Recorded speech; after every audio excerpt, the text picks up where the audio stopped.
The recipe today is for cinnamon buns. Now these are a recipe that have some yeast in and a little bit of self-raising flour. The concept being that it will be a quicker rise than if you were just using yeast and strong plain flour. The first part of the recipe requires you to take some butter and some milk and to melt those on the hob. So the butter and milk are in the saucepan, and on a reasonably moderate heat they will melt together. The butter is almost melted. It's important not to boil the mixture because we don't want to have to wait too long for it to cool down before we can then put it into the flour and yeast mixture. So I'm going to turn that off now. Whilst I'm waiting for the milk and butter to cool, I'm going to get ready the next set of ingredients. So in my mixing bowl, I've already placed the flour. Now this is some self-raising flour and some plain flour. Into that, I'm going to add 2 tablespoons of sugar,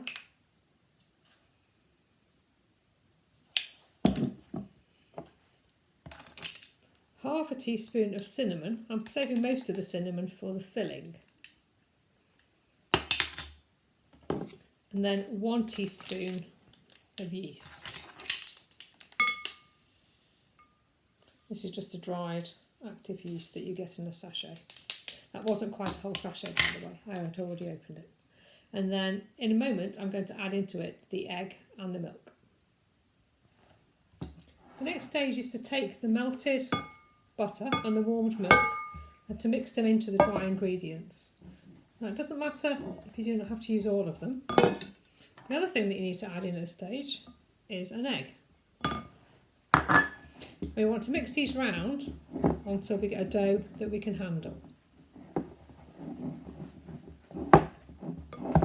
I'm going to add a little bit more milk. And this is actually classed as being as an enriched dough. So the egg and the sugar are and the butter and the parts that enrich the dough and make it so delicious, but also quite heavy. So you can see now it's beginning to stick together. It's coming away from the sides of the bowl, and that's what we want to do. So ideally you want to get it into one ball. So keep mixing as much as you can with your spoon, purely because it makes less mess then. Okay, so you can see that I've got most of it together. The next stage then is going to put your hand in.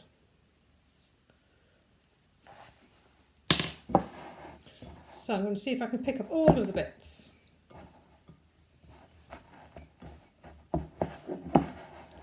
By wiping it against the side of the bowl. And I think I'm probably just about there. Okay, so there's my ball of dough. There's my mixing bowl. So I'm going to get a little bit of flour, shake that onto the table, and then I'm going to knead the mixture. I need to knead it until it is very soft and smooth. Now this could take 5, could take 10 minutes, depends on how efficient your kneading is. But the idea is that you develop the gluten a little bit. Now because it's not bread flour that we've used, it hasn't got a huge gluten content. But even so, we still want to make sure that we've worked the dough a little bit. And then once we've done that, we're going to put it into a bowl and leave it to rise.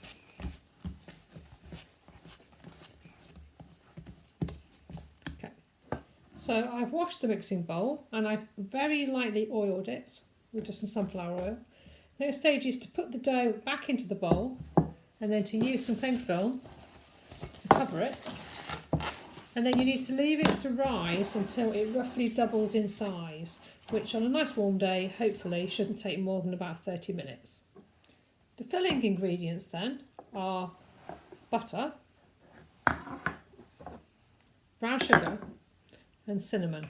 And I'm going to get these ready whilst my dough is rising. So into the brown sugar I'm going to add the cinnamon, and because it's quite tricky to get these measuring spoons into the jar, I'm just going to use several of the smaller ones. So I'm going to add in 1.5 teaspoons, so that's 3 of these small spoons, into the brown sugar. You can use white sugar if you wish. And then, as I say, apart from the butter, I'm then going to be ready to do the filling when the dough has risen. The dough has been rising now for about 40 minutes and it has in fact increased in size quite considerably. So the next stage is going to be to roll them and shape them. So I'm just going to lightly flour the table and put my dough onto the table. So I need to roll the dough gently into a large rectangle shape.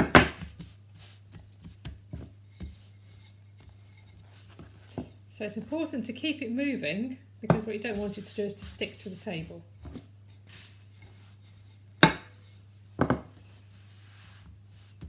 So this is going to go about the size of an A4 sheet, or if you imagine that you're making a Swiss roll, so about the size of a Swiss roll.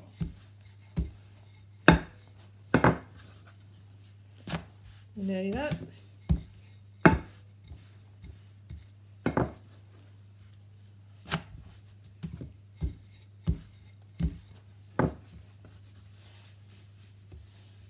Okay, that should be about right. Just go one more time that way. Okay, next stage then is to get the butter that you melted earlier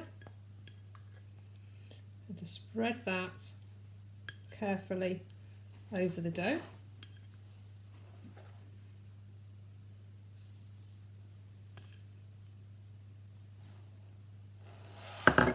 And then on top of that I'm going to put my sugar and cinnamon mixture that I've got. So I'm just going to fairly liberally sprinkle that on top, hopefully spreading it out fairly evenly so that everybody will get the same sort of amount. You could of course also at this stage put sultanas or raisins in this if you wanted to, which would add a little bit of extra sweetness and then make it also moist. Then I'm just going to scrape on the last bits of that butter. Okay, next then is to roll it up. I should rinse my hands actually. So it doesn't get all brown.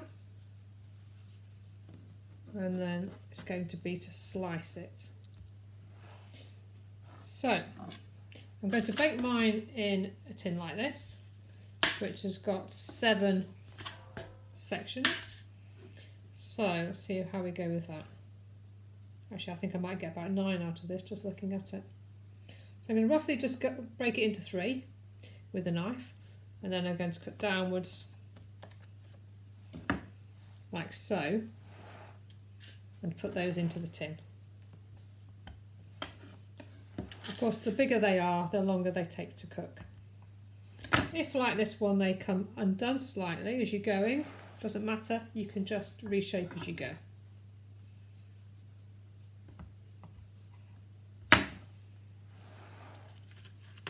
It's quite warm today and the mixture is quite soft because it's been rising in the sunshine, which makes it a little bit more tricky to handle.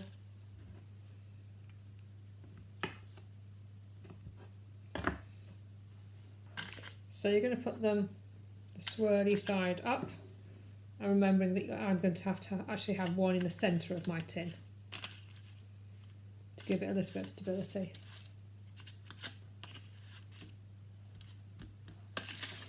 Okay, so there they are lying in the tin. So I'm going to just use a little bit of milk now just to glaze over the top. This is actually the leftover milk that I had earlier when I made the dough. So rather than waste it, I thought I might as well use the same bits. You can of course also use egg, but again I think if you don't need the egg for anything else, it seems a bit of a waste just to use it, just to put a tiny bit on top. Particularly since these are going to have icing on anyway, you're not really going to see them as they are. So there they are. And I'm just going to put them into the oven. There they are in the oven then, and I'm going to give them about 15 minutes to start with, then I'm going to have a look and see how much longer they need. So the cinnamon buns have now had 15 minutes and they started to go brown and they've certainly risen. I think I'm just going to turn them around and put them back in for another 5 minutes. So they had the extra 5 minutes in the oven, and you can see now they're a nice rich golden brown colour. I'm going to leave them to cool a little bit and then I'm going to ice them. I've taken the cinnamon whirls out of their tin whilst they were reasonably warm, just so that they didn't stick since they were quite sticky. And what I'm going to do now then is to make the icing to go on top. So I've got icing sugar. Into that I'm going to add a capful of vanilla essence. And then I'm going to slowly dribble in enough milk in order to make this into an icing. So I'm going to start with about a tablespoon. Actually, icing takes a lot more mixing than you imagine. If you're very impatient,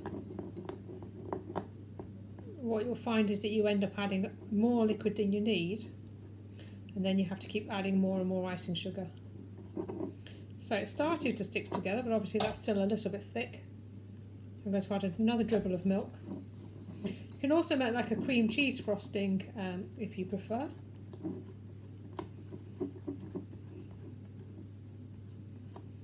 Still a little bit thick, so I'm going to add still another dribble.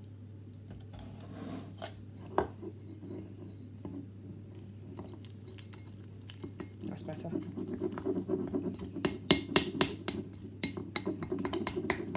It's actually easier to do it in a small bowl than a large one. It's easier just to mix around. So there's a fairly smooth, runny consistency, which hopefully is going to be good when I come to glaze these in just a second.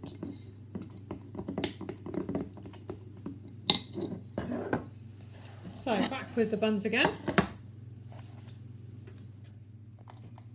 Okay, so I've got my icing now, and I'm going to hopefully just confidently drizzle it across the top.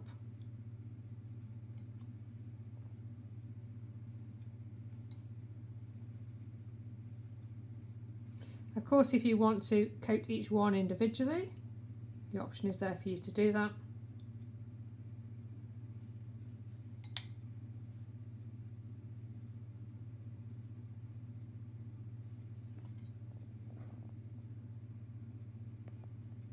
Like so. You also have the option of decorating them, if you wish, with pecan nuts. I'm just going to stick these on whilst the icing is wet. I'm just going to put them on alternate ones rather than on every one, just in case somebody doesn't want a nut.